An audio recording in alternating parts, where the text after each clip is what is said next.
Hello. Thank you so much to DCPL, to Loyalty Books, to the Writers Center. Thank you all for coming here and joining us tonight on a Tuesday. And this is all testament to you and your amazing book. But to you and your amazing book, your amazing writing. And I know you're going to kick us off with a little reading. So let's just get into it. Thank you. Thank you all for being here. And yes, on a school night. And thank you so much to DCPL and to Wonderful Loyalty and to Lupita. And it's such a joy to be here. And to the Writers Center. I love you all. So it's really good to gather here. I used to live here, but it's been a little while. Exhibit just published a week ago. And so it feels extra special to be here. I've had copies of this book. So I got this book, my own copies, my author copies, maybe 4 weeks ago. And when they arrived, I screamed. I threw something like a cloth over the boxes so I didn't have to look at them.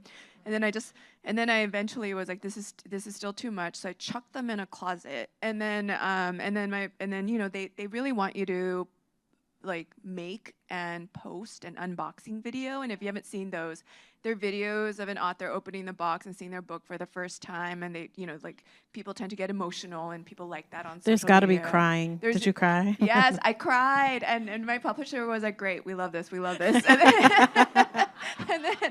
that was, I opened it, I held it for the camera, and then I immediately after that, I chucked it back in the box, sealed it back up, and then put it back in the closet because it was way too much. So this is like my 5th time even really just touching this book.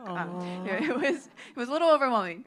But yeah, so years ago when I first told my editor about the novel that would become Exhibit, she asked what it was about, and I said I can't really talk about it yet, but that there's a lot of sex in it. And she said, great. Fantastic. That's all you need to tell people. And it's true, there is sex in it, but also in a larger sense, Exhibit is an exploration of desire and the ferocious pursuit thereof, including desires having to do with bodies, art, ambition, queer exuberance, religion, and yes, sex. And with Exhibit, I was hell-bent on exploring a question I have found fascinating. Why is it that I feel so strongly pushed by the world and by people I know to want certain things, and just as strongly pushed to not want other things? So every day of my life, I feel a great deal of pressure to want to be a very good, exemplary daughter of, friend of, sister of, mother of, community member of. And it's all mediated through that preposition, that of. And then meanwhile, the things I feel pressured not to want to hide my appetite for include sex for sure, food, ambition, absolutely, any ambition at all, a date alone even. So in other words, anything for myself. And it's really important to me to be I love my friends. I want to be a good friend. It's important to me to be a good daughter. But what is so dangerous, what is so wayward about me ever wanting for myself? And in a more general sense, I've been fascinated, and this book is fascinated, by the strength of desire and how difficult it is for me, and I think a lot of people, to ever reason or persuade myself out of my strongest longings. So in Exhibit, I ended up following a few people, Korean women, who want a great deal. And I wanted to see what would happen if they're given the space to run at full tilt after what they desire. Very quick content warning. In the first half minute of what I'll read, there is a double suicide that takes place 100+ years ago. It's loosely based on a family story, so please take care of yourself and feel free to skip out for this part, and I'll read very briefly from the start of Exhibit. All right, 1. She'd go up the tall pine first. He flung his leg on a bough close behind. She didn't slip, her leaps agile. Hanbok silk, bright, swift, flared with each jump. If cloth tangled with the sprig, he lunged to help. In the fresh light, they kept going as high as possible. His parents, upset, hadn't slept. He'd spoken the past night of his plan to wed a Kisang. Startled, his parents said he must be joking. No Kisang, paid to sing, jig, and flirt in public, had the right to wed a Han. Not just a Han, the prized first son obliged to pass along his line. He'd beg pardon, then forget this whore of a girl. Instead, as I told Lydia, he replied that he loved this Kisang, She'd be his wife. If you don't stop talking, his father said, I'll kill you. Lips tight, the sun left. Night lifted. Oil-polished Hunji doors slid open. A maid wailed. Paired bodies hung from the pine, hanboks rippling. Necks breaking, they died. In my Omma's telling, this old tale proved lasting, trailing bodies, spoiled lives, and evil I'd also perhaps inherit. People said the Kiseng's spirit, abiding, hostile to all Hans, kept us cursed. It might be nothing, but spite held a ghost close to the living. It was best, though, not to talk of this spirit. I ought to tell future offspring, a husband. No one else, darling, Amma said. Just by talking, I'd rustle up the Kiseng's ghost. Still, it might find me, this birthright evil. I'd flag it through a wild urge to risk for a futile, single love all the ties I rated high. I had to kill this longing. If I didn't, I'd light my life on fire. I said I'd listen. For a while I did. But that June night in Marin with Lydia, I felt this pledge's hold, like hexed rope, shred, rip, then fall. Philip, you'll ask how I told this person I had just met what I kept from you. I've tried figuring it out, sifting the burnt pile of all that I ignited. It's true that, with Lydia, I let go of rules by which I'd lived. Not long after the night in Marin, she fixed a gag to my face. It was big. Spit wet, the globe fell out. Lydia, impatient, applied foiled tape. It stayed on, but left the skin she'd taped, shining red. I had a rash, allergic. I told Philip I had reacted to a lip balm. But if not for the lying, I'd have loved this rash. I forgot to be vain. It was put up like a sign, as though I might be hers. I'll stop there. Thanks. I feel like that was such a perfect mic drop moment. You know, it's like, I'll stop there. No, wait, keep going, please. Because I feel like for your book, like that's real, like every sentence, just the way you structured it just kept drawing me in as a reader, you know. I was always like one more word, one more sentence, one more page, and it was like 2:00 in the morning, 3:00 in the morning. I was obsessed. And I'm still obsessed. And so I'm curious about that initial spark, if there was an initial moment, maybe some thought that really ignited the fury for this book that, you know, is now in our hands. That's a great question, and thank you for saying that. Well, so one of it did begin with desire and with queer desire and desire that has a lot to do with kink as well. There are so many ways in which, for me, writing this book was, in a lot of ways more intensely so than with the first book. I was anxiety riddled while writing this book to such an extent that I had what were sometimes daily panic attacks and anxiety attacks for the 9 years I worked on this book. And sometimes they would last for hours. And I asked Dr. Google what was going on, and Dr. Google said panic attacks cannot last for hours. The human body's not supposed to be able to withstand that.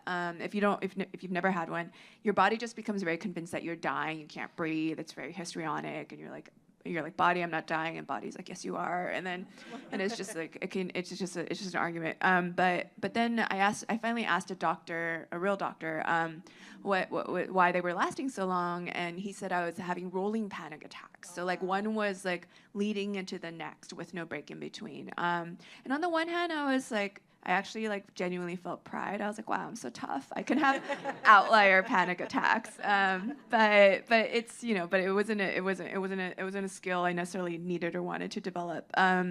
But part of it was that, like, I'm Korean, I'm ex-Catholic, I'm ex-evangelical Protestant. I was so religious growing up that I really wanted to be, I usually say I wanted to be a pastor, but more than that, I wanted to be a saint. Like, I used to fantasize about just being like an isolated saint in a cave, communing with the divine, and then I left the faith at 17. But I just have this triple helping of shame around anything having to do with my body, anything having to do with physical desire. And what I've realized is that I can't get out from underneath it. Like, it's still with me. It's possible it'll be with me until I die. It's most likely it'll be with me until I die. Korean women aren't supposed to talk about sex. Like, we're not supposed to give any sign we've ever thought about sex. Like, it's like any children are supposed to have been conceived immaculately. But what I realized is that you don't have to be liberated to do liberated and liberating things. You don't have to feel free to do free things. And so that was what I wanted to work toward that. I wanted to write about things that don't get discussed much in the worlds that I come from. Yeah, I mean, I think as an ex-Catholic, as a queer person, like I was like, you were checking all the boxes. As someone who has had to unlearn all that shame and realize that, yeah, a lot of it is a journey of just carrying it and knowing how to carry it. I was so invested in your three characters. So just to let people know who haven't read it, it is told from the perspective of Jin, but there are three main women characters, Lydia, and you also have Jin's family curse. And so I was curious about following Jin's voice, her perspective, her narrative, deciding what was the decision to follow this voice when you had other voices that were also kind of wanting to explore, or they do explore, desire and freedom, what freedom means for them individually. God, that's such a beautiful question. So Jin's a photographer, Lydia's a ballerina, and this third person with this curse is a ghost. It's a Kiseng's ghost, and that's the part that I read a little bit about the Kiseng. And a ghost in Korea historically was a courtesan. A ghost. A courtesan was historically a Kiseng was a courtesan, and they were courtesans in Korea for centuries. And the family belief is that this Kiseng's ghost is haunting their family line. Initially the first draft I told from the ballerina's point of view, Lydia's point of view. And what happened was I went to a ballet in 2014, which is when I started the book, and I had a genuinely ecstatic experience where I felt as though I hadn't really watched the ballet as an adult before then. And I felt as though the bodies on stage were like their cells on a cellular level, their bodies seemed to be communing with my body. I felt as though I were almost dancing with them, even though I was just sitting in the audience. And I was like, what is happening? As somebody who spends so much of my life with words, which always feels as though it's sort of like going through my head. This felt instead like this like incredibly physical experience. And I was just like, this is amazing. So then I was like, I want to write from ballerina's point of view. And then I need to know with my body what's going on with a character. Usually when I feel lost or don't understand the scene, I try to forcibly eject myself out of my body and into the body of a character. And so I took some elementary ballet lessons. I took a choreography class, and what I realized was that I couldn't do it. Like I couldn't quite, I mean, I'm sure there are people who are, but it's just, most ballerinas, they start so early. They start at like the age of 4. Yeah. Their bone structure is shaped by every part of their bodies. They're ballerinas. And I was like, this isn't like, I'm not even all that coordinated. Like this isn't me. But then I thought, the ballerina can play a major role. But instead I can, she doesn't have to be the narrator. And then that's when Jin, the photographer, became the central narrator as somebody who's obsessed with the ballerina. Yeah. No, and I think something that you do so beautifully in the book is like their voice, it's Jin's perspective and it's Jin's narrative, but you never miss, like, you almost feel like they're all talking to you. They all are telling you their story. And I found that so beautiful, such a interesting thing to balance, because the voices don't overpower, they kind of welcome each other. And so how did you sit down and with those voices and not have them overpower you? Because I mean, it's amazing to know that you kind of feel like you need to step out of your body to step into the body of a character to really get a voice for them. God, I love your questions. You're so wonderful. I love being here with you. So, part of so Jin and Lydia, they meet at a party, at a raucous all-night party, and they immediately connect. And one of the first things that really connects them to each other is that they're really open with each other about at first the thing that's they're open with each other about is something that I think can feel very dangerous to be open about, which is that they're both incredibly ambitious artists and women. And you know, I feel as though I have so many friends who are so ambitious with their work, and it can still feel really dangerous. I mean, it definitely feels dangerous to my body, even though I've been saying it like in interviews. It feels dangerous to my body to say I am an ambitious woman. You know, I was talking with a friend, and a friend was like, "Isn't that just code for very unlikable woman?" And I was just like, "Is that even a code? Doesn't it just mean the same thing?" But you know, they're at this party, and they're open about with each other about it from the start. And so that's something that, and so from the start, they open up a space for each other in which they can be truly be open with each other, show parts of themselves to each other that they might not be able to show to other people. And so I think maybe the book also wanted to provide that space of listening. I think a lot about what Simone Weil said, that attention is the highest and purest form of generosity, and just being able to be their full selves with each other is a great gift that they can provide. Yeah, I mean, there's an intimacy too, like a level of intimacy that I think they both discover by being seen, fully seen by each other in their wholeness, right? Their ambition, their desires to, you know, not want something to want something. I'm trying not to do spoilers, but I mean it's so good. But yeah, so I don't know. I feel like there's a level of intimacy too that they get at so quickly, and that I think often happens, and we don't talk enough about, but like in female friendships. And like there's that, it made me think about like fine line when you're queer and you're a person identifying as a female, like that fine line between trying to figure out, is this something more or are we just friends? And the whole book kind of, I feel like you toy with that. And so I was just curious about, not toy with it, but like you really explore that. And I was wondering if that was something that you had in mind as you were writing, or it just kind of came to fruition with the characters. Yeah, you know, because that's one of the like sort of a major stop point for a lot of queer people, right? And that there's that question. So when Jin first sees Lydia, she's entranced by her. You know, Lydia is, I'm not giving anything away. It's in the like first 4 pages. Lydia is just there putting on sunscreen, and Jin is watching her, and Jin is like dazzled already, but she's heard that Lydia's an amazing dancer. Lydia's a world-class dancer, a really young principal. Principal's the highest level you can get to in ballet in the U.S. And then so Jin is watching her, and Jin in an aside says, but even at the time, you know, she just loved like the gloss of a bold, strong girl. And she says, I was just studying to learn. And so there's that question that comes up in a lot of queer relationships of, do I want to be her or do I want to be with her? And so that's something that's not clear to her, because she's married and has been married a long time. And has been together with her partner for a long time and has been married for a couple of years. And so she and her husband, again, not giving anything away, this comes up in the first few pages. She and her husband, Philip, are at a crossroads, though, because they've agreed their whole lives that they're not going to have kids. And she's been very clear about that from the start. And she's like, I have never located that desire in my body.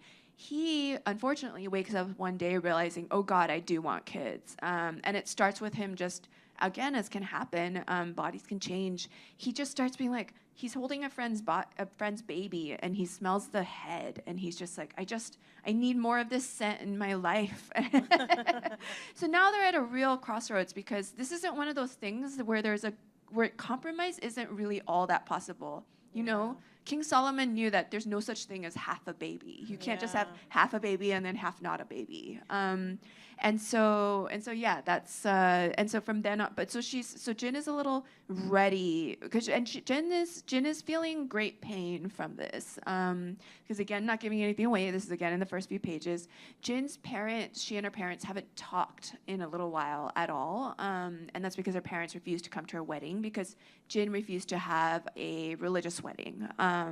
And that's actually something that was inspired by my own life, where when I got married, my parents, who are very Catholic, really wanted a priest involved, and I was like, I'm extremely not Catholic. I'm extremely not religious, and my parents said, we're not going to come to the wedding if you don't have a priest involved. And I was like, damn.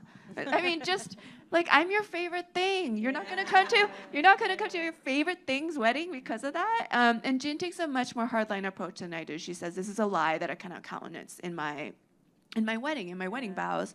Whereas I was a little bit more like, well, if it matters that much to you, we can. And so we had some sort of hybrid wedding. The Catholic Church is very flexible about these things. They play the long game. And they were like, oh, it's fine if your partner's not Catholic and you're not even, I'm not even confirmed. And then they were like, but sign over your children. They were like, will you promise to raise your children in the Catholic Church? And I was like, well, I don't want kids. You can have the dog if we ever baptize her. And my mother was like, and I was like, Oma, what do I tell them tell the priest if the priest is like, are you even religious? And my mother, this killed me. She said, just lie. Oh my what God. on earth?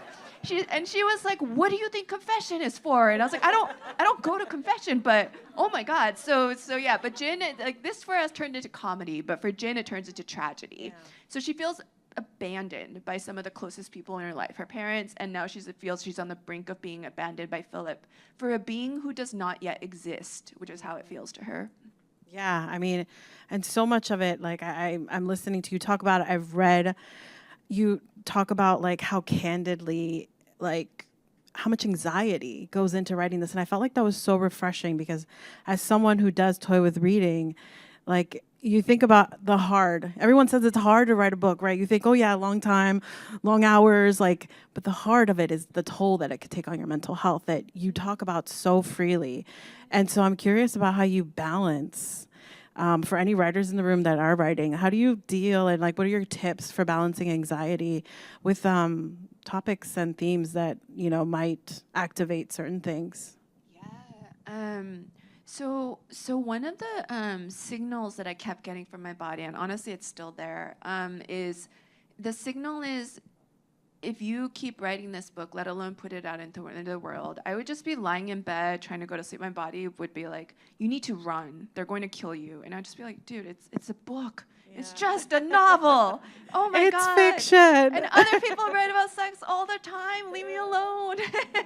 But you know, Korea, until you know, it's still we went number one for like a lot of the wrong things. We're number one in being the worst place of the OECD countries for women to work. And so much, and there are so many ways in which Korea is still so traditional and so beset by patriarchy. I mean, so is here, but so that Korea now has the lowest birth rate of all the rich countries. So much so that it's predicted that like if things keep going the way they will, Korea will be just like gone as a nation within our lifetimes. And you know, Korea's been around for millennia, and so it's like, I mean, if the patriarchy is what takes us out, that's wild. But for a long time, it used to be true that it's not just that Korean women aren't supposed to talk about sex. For a long time, Korean women weren't supposed to be seen by any men outside of their own family. You could be divorced for talking too much. That was in the laws. For talking too much, and to be divorced would often mean it could be a death sentence because, you know, most of the women weren't educated either, and so there was just like nothing for them to do, nowhere for them to go. And being queer is also something that in Korea it's still not legally protected. You can lose your job if you come out as being queer. At the annual Seoul Parade, which is a beautiful celebration growing every year, the hard right Christians have a tradition of a history of trying to fling themselves in front of floats to stop the float by dying for Jesus. And I know, right? Like Koreans aren't. I mean, it's a gross generalization, but we're not chill. We're not chill people. They're really devoted to this idea. And there's this idea called social death, which means it used to be true and can still be true that if you're queer, then your friends and family will just shun you, and so you'll be cast out. And so this message that coming from my body that they're going to kill you feels very rooted in history and just like a few generations back. They maybe would have killed me, and so yeah. So things that helped include. I have like so many anxiety tricks. I wrote a whole essay about it for Elle. I read it and I loved it. And I was like, I have to ask about this because I honestly feel like we don't talk enough about it. Yeah. And I don't hear enough about it. And when you wrote about it, I was like, this is so real. Yeah. And and the reason I felt that I have to write about what I feel so afraid of writing is honestly, one of the greatest gifts that literature and art have given me is that when there have been so many times in my life when I have felt desperately lonely, and at times literature has been genuinely life-saving by offering me companionship, fellowship, and saying, you are not alone in this thing that you thought you were completely alone in the world about. And I love those moments in literature when you read a phrase or a line or a paragraph where you're just like, wow, someone else had this thought I thought I was bizarrely alone in the world and having. And again, like not exaggerating, at points that has saved my life. So I just thought, like, if other people have done that for me, and it's part of what I value in literature, then I have to do that. Like, I feel I have to walk toward that fear. And so I trust in fear as a guiding sign for what I want to write. I trust that if there's something I can barely stand to write on a page, then maybe there's something there. But yeah, so things that help with anxiety. Let's see. Acupressure mat, completely obsessed. They're like $30. I don't even know how they work, but you just if you like settle yourself on a bed of, and like if you haven't seen them, it's just like a rectangle with plastic spikes. And somehow it dissipates anxiety and pain. It's incredible. And dance, a lot of things that have to do with my body. So that includes like dancing really hard and fast to even just the length of a song can break me out of anxiety spiral. I love powerlifting. I don't have powerlifting equipment at home, but lifting any kind of heavy weight can help a lot with, again, just breaking the body cycle of like, we're gonna die, and there's like, wait, no, now we're lifting a weight, and it just kind of like, I think it kind of just like throws off the cycle. Yeah. Yeah. I mean, it sounds like so much of it is like somatic practices, like things that root you in the present. Yeah. Because like I also am like anxiety written, and I'm like, how do you write through the anxiety? Because but I think, like you said, remembering that the core of it is making space for someone else who never got to see themselves or got to see a thought or something that made them feel abnormal, which is, I think, so much of what Exhibit is about. This feeling that desires are okay, that there's different levels of desires, that there is freedom in desire, And I'm curious, like, your book left me with a lot of questions, like really good questions, but things to sit through that I was contemplating. Like the fact that desire can mirror anxiety in a way. It can be like overwhelming and you can just like overbearing in ways. Like it can be prevent you from doing something because you're just so full of this feeling. And so I'm curious about any perspectives that might have changed as you were writing this or as you finished writing it, any questions that it left you with, anything that it rocked your world after you were done writing it. Other than just being done with it, because I mean, like, oh my God. Ooh, things that change.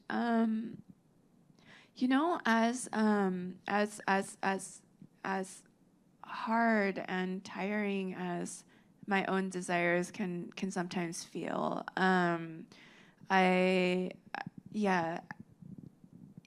even though that's the case, it feels to me like desire is at the core of being alive.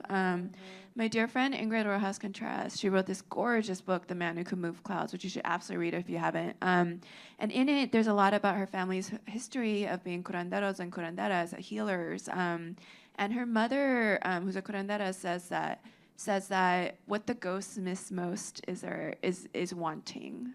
They miss their hunger, and to me, it just feels like my experience of being alive is to be filled with desire every single second. I want so many things at any given moment. I'm always like waiting for an email or a text or someone left me on red and I'm like, are they mad at me? And then like, I know that feeling. Don't leave people on red. It makes the anxious people so anxious.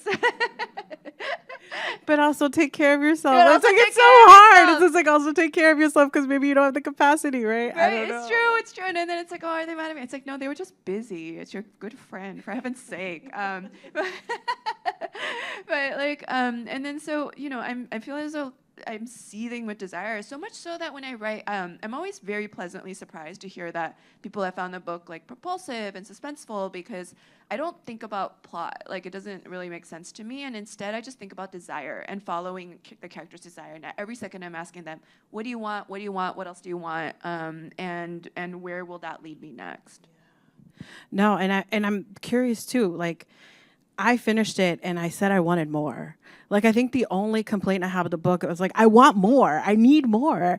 And how did you land on just the shortness of it? But, you know, how did you land on whether or not it could be longer? Like, how did you make that decision? Yeah. Ooh, I love that. Thank you for that complaint. I mean, I'm still going to keep bothering you. Don't leave me on red. Well, for what it's worth, I think because this book is very, very loosely tied to the Incendiaries, there's just like little glimpses. I was surprised by it, but there's a point when we find out, for anyone who's read the Incendiaries, there's a big open question at the end as to what happens to one of the characters. And in this book, there's a little bit more of an answer, and I was so excited. I was like, oh my God, there you are. But I think the third book is actually going to be connected again. I think I'm working toward a trilogy quartet, if I live that long. Really, like, this one took 9 years, the previous one took 10. If I live that long, I'm working toward a trilogy or quartet of books that are very loosely connected, but that take place inside the same universe. And I think that we're going to find out, I think, knock on wood, we're going to find out more about, I'm so superstitious. There's not even wood here, but I do it anyway. There's wood back here. I'm so superstitious too. Let's do it. I keep meaning to get a bracelet. We should just get bracelets and it would fix the problem. But there's, I think we're going to find out more about what happens with Jin's photos in the next book. I'm so glad you brought them up. I don't know if folks follow you on Instagram, but I love that you shared your inspiration for Jin and the photographer. Now, could you talk a little bit about like the research that you did and the inspirations that were placed into Jin as a character? Yeah. So in addition to all the ballet dance research, I also took photo classes, and I spent a lot of time just staring at photos. It felt so indulgent. But before this book, as research, I got myself like art books that I hadn't had before, photo books. And luckily, with photos in particular, there's less reduction. I mean, it's still not the same, but there's less reduction from the original, you know? Versus, like, for instance, like anyone who knows Agnes Martin's work, and like you see it live, and it's like thrumming and with like something with like glory, and then you see it in a book, and you're like, what the fuck just happened? Where did it go? Because it like needs to be experienced live. But photos, there's less that's lost. But part of it was that you know. I love looking at visual art anyway. There was a period at the start of the pandemic when I could barely read, and it felt so painful and so confusing. I could read something like a poem.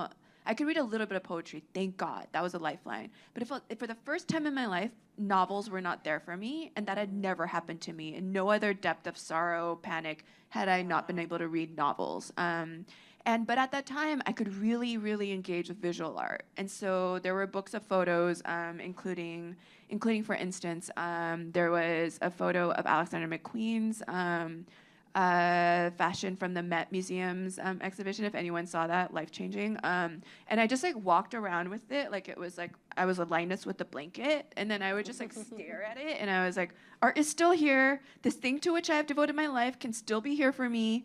Even if novels have temporarily left, they came back, thank God. And Ana Mendieta's work has meant a lot. Ren Hang, who's a wonderful photographer. And yeah, I think all of that went into my understanding of Jin's photos, because at the time I was still working out what Jin's photos would be. Yeah, no, having the visual representation after reading the book and even during reading the book, there's just like, I could feel Jin. Like, I could feel her be real, and just like everything that she was feeling when I don't think it's a spoiler to say that she's struggling with her art and not realizing like why, and then figuring out the lock and the key to why she's struggling, and then it happening, you know, and just how much these things impact art and creativity. So I don't know. Thank you for sharing those, because I had never discovered that artist before, and I was like so blown away. So if you haven't seen it, you should check it out. Go to Instagram and check it out. I know we are getting ready for audience questions. Do we? Okay. This is my Vanna White moment. Awesome. I do have one last question for you, but not. Do you want to, this is going to be a hard question. I'm going to put you on the spot. All right, you mentioned books that saved. What are your top 5 books that have saved you? Oh. That's why I said if you want to come back to my question at the end, we can do that so you can think, or you could, I'm putting you on the spot. Top 5. Or even top 3 if 5's too many. Top 3. All right. All right. Virginia Woolf has been a major one for me. I've had her on reread for years, and to such an extent that there were periods when I could just wish for a passage in Virginia Woolf, and my hands would open to the right page because I'd reread her so often. And yeah, it's like her.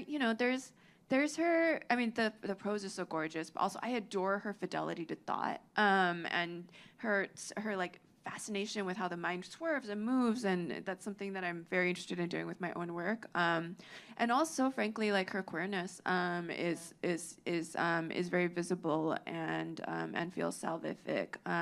So that's one. Teresa Ha-Kyung-cha, who's a foundational Korean writer, and she died far too young. But she has this book, Dictée, that's gorgeous, and I had the great fortune of getting to write a long essay about it for the New Yorker, and it was such a joy to spend so much time with her mind and her thinking. Part of what can feel so freeing about Teresa Ha-Kyung-cha is that and that book published in 1982, so a long time ago, is that her book, her art, very strongly seems to resist the pressure that that marginalized writers and artists can feel to make our griefs, especially our collective and historical griefs, immediately legible to people who don't understand at once. And so it feels closer to living inside that grief than it does seeing it from the outside. And so that's been really important. Audre Lorde has meant a lot to me while I worked on this book and in general. But I know Audre Lorde is, she's quoted everywhere. You've seen her quotes. Your silence will not protect you, et cetera, et cetera. And those are powerful, but I would so recommend going to read her in the full if you haven't already. Her essay, Uses of the Erotic, is outstanding. I read it so many times. And she makes, the arguments she makes is that denying and suppressing the yes in ourselves, that's so hard, that's so bad for us. It's hard on our bodies. It's hard for who we want to be. That meant a lot to me while I was writing this book. That in a lot of ways was trying to work. The characters are trying to reach toward yes. Yeah. No, I mean I'm gonna go read them all. I hope someone took notes because I'm so excited about that. Okay, here we go. Let's see. How did you decide to put exhibit in first person, and how was this decision different from placing the incendiaries in close third? Thanks. Can I say your name, Courtney? I'm sorry, I don't mean to call you out. It says thanks, Courtney. Just pretend you didn't read your name. Point of view questions, I love it. So I get so invested in point of view that I very often while I revise, I'll switch back and forth. So much so that it's now a cliche in my household. Like my partner will get home and he'll be like, how was your day? And I'll say, oh my God, I've had a revelation. I think it's gonna fix my book. It's so excited. And he'll just be like, did you switch point of view in your narrative again? Listen, it might be the 20th time I've done this. It's still revelatory. Jesus, this time it'll stick. But so yeah, this book is in first person. So, and Incendiaries was, the book ended up, I say the book ended up because I feel very strongly that I'm not, I know this can't quite be true, but I feel as though I'm working toward an ideal version of the book that pre-exists me, and that it's more like excavating than it is inventing. And I feel supported by the ancient Greeks. There was an ancient Greek belief that that image pre-exists its incarnation in the world, and I'm just like, hell yes, ancient Greeks, I'm with you on this. And so, but with the Incendiaries, the book, a lot of it is told in first person, but there are parts that are in third person, as seen through the first person, refracted, whereas this one is first person and there are parts that are from the Kisaeng's, the ghost point of view, and that is also in the first person. I think, who knows, this might change, but I love the intimacy of the first person. I love that. I think I've thought a lot about this. I think I can say this accurately, or at least it's something I believe. I don't know of any other way to get closer to what it might feel like to be another person, to be inside another person's head. And I love that about books. I love that because, film, it gets you close, but not as close. Other things don't get you quite as close to what is it to inhabit another consciousness. And yeah, and the first person I feel just gets you so close to what that person who that person might be to themselves. I'm sorry. No, I love that. I was thinking also about how in The Cut you had this interview and you talked a little bit about your writing, rituals. And I was curious if you could kind of talk to us a little bit about them. Your schedule for writing, I found so fascinating. And I love that it works for you. But the reason I'm asking is, in case we have writers here, it's so liberating to just, I feel like, share the differences that people find to be able to sit and write. So I'm really nocturnal. I'm so nocturnal that my ideal schedule is to go to sleep around 7 a.m. and wake up around noon or 1. And then when I do wake up, and by the way, for the night people around here, I've read that the night people it's possible that some of us evolved to be night people because we were the night sentries looking out for everyone. So we kept the human species alive. So, There's a purpose. Yeah, so you're welcome, everyone, and sorry to the rest of the earth. I don't know, but so I have a somewhat metal writing routine in that I wake up. I keep my laptop by the bed, and I usually pop a caffeine pill. And then as I wait for it to kick in, I grab my laptop and I try to get going as soon as possible. And sometimes that involves writing immediately. Sometimes that involves reading something that will lead to the writing. The reason I do this whole rolling over in bed, taking a pill, and grabbing my laptop thing is that I want to get as fast as possible from my dreaming state to the writing state. And I want as few steps as possible in between. So getting up to make coffee, that's a step. And it's because I find starting the writing day, no matter what, to be a deeply alarming experience.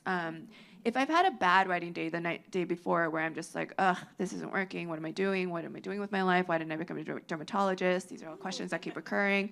Then I'm just like, oh God, is it gonna be another day of feeling like I'm hitting my head against a wall? If it was a really good writing day, it's actually worse, because if I had a writing day when I'm just like, damn, that's a really good sentence, way to go, then the next day inevitably I'm just like, oh no, that whole paragraph needs to go. We were wrong. And so if I can remove as much terror as possible, then it's and then there's a whole thing with I have writing music that's only for the music. I have a shawl that I put on during which no one is allowed to talk to me about anything else. The only thing my partner's allowed to talk to me about is what are we gonna eat for dinner? Because that's, I understand, a pressing question. But if the sink needs fixing, no, we deal with that when my shawl is off of me. And then 3, I have a writing mug that's only for the writing, and all of this, it's influenced by my friend Ingrid Rojas-Contreras, because she wrote this gorgeous piece in the New York Times, which you can find, about her writing rituals and how she keeps out intrusive thoughts with them. And the idea is to create a kind of holy ground where the writing happens. And to be clear, the writing, I count reading as writing, I count stretching as writing, I count dancing at a dance break as writing. All of this is writing. But where it creates a holy ground where other things don't happen. And very quickly what happened is I don't want to sully that holy ground with checking on what's going on social media and what the latest disaster in the news is. I don't text my friends back if I'm on that holy ground. None of it, no interruptions. You leave people on red. I don't even read the text. I would never leave people on red. Good call. Just kidding. Okay, so what books / writers most inspired exhibit? Ooh, so many. So those are some of the ones that did a lot. I really love reading poetry. That's a major one. And again, poems were there for me when novels weren't during those first month or two of the pandemic. So Maz Sharif is incredible. I'm seeing every time I mention her, I feel like there's violent nodding in the audience. Seriously, people are yes. If you haven't read her books, the most recent one, there's this gorgeous line. Oh, I need to just memorize it. I have it almost memorized, but I hate butchering poets' work. It's something she says, she's talking in the poem, she's talking about how, about what it is to be a poet. And also, what often comes with being a poet, for instance, is going to dinners with patrons and very rich people, and then like wondering like what role you're playing there. And she says something like, "I said it before, but I said it softly. I said it in feathers." And then she says like she says something about her friend asking her, what are you to them? And she says, "Poodle." And then the friend says, "What are they to you?" And she says, "Meat." And then just the sheer ferocity of her book. And then at the end, in her acknowledgments, from the start to the end, at the end of the book, she acknowledges at the very last line. It says something like, "Thank you, fear. That's enough now," which I love so much, and I think it really helped me in this like passage through fear that came with so much of writing this book. Yeah, and I think this is an interesting follow-up question because they also talk about inspiration. And I'm going to have you help me read this because Ratmansky, Ratmansky, yeah, Shostakovich. was that really an inspiration, and the role of other art forms as inspiration? Thanks, from Sandra. Yes. So Alexei Ratmansky, for anyone who doesn't know, is an extraordinary choreographer. And the ballet I watched, where I was just like having this ecstatic experience, was Alexei Ratmansky's Shostakovich trilogy. So it was a newly made ballet. And yeah, that really was the moment where I was like, I have to write about ballet. What is happening to my body? What are these dancers doing? What are they doing with their bodies? If you haven't watched ballet, it's so wild. Talk about metal. I have a doctor friend who loves watching dance but cannot bring himself to watch ballet because he's just like, they should not be doing that to their bodies. What are they doing? Why they're jumping? They're like on a toe, and then they like jump, and then they like land on a toe, or like, it's just like it's the human body's not supposed to withstand what they do, and as a result, ballerinas. It's not unusual for a ballerina to retire in her 20s. A ballerina who can last until she's 40 is unusual. And I'm very moved by this too, to love an art form so much while knowing that you might not be able to do it. You're not going to be able to do it most likely for the rest of your life. Like, how incredible, how painful. Luckily, as writers, knock on wood, we're sort of equipped to do this until we drop dead, and that's kind of what I hope. Yeah. Another great mic drop moment. But that's our time. I just wanted to say thank you so much for writing. This book has, on a personal level, I didn't want to get too personal because it has just the fact that it exists, it has saved me.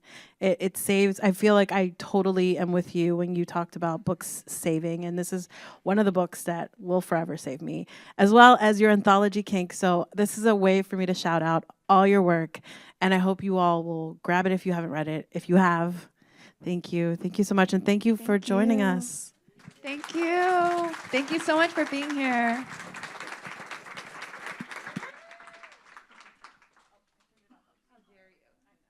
It's okay, I can turn it back on. Y'all, will get our signing started in just a few minutes. If you head back towards whence you began, we'll be signing there. And please, one more round of applause for Arakwan and Lupita for those incredible questions. Woo! Thank you so much for coming out and joining us.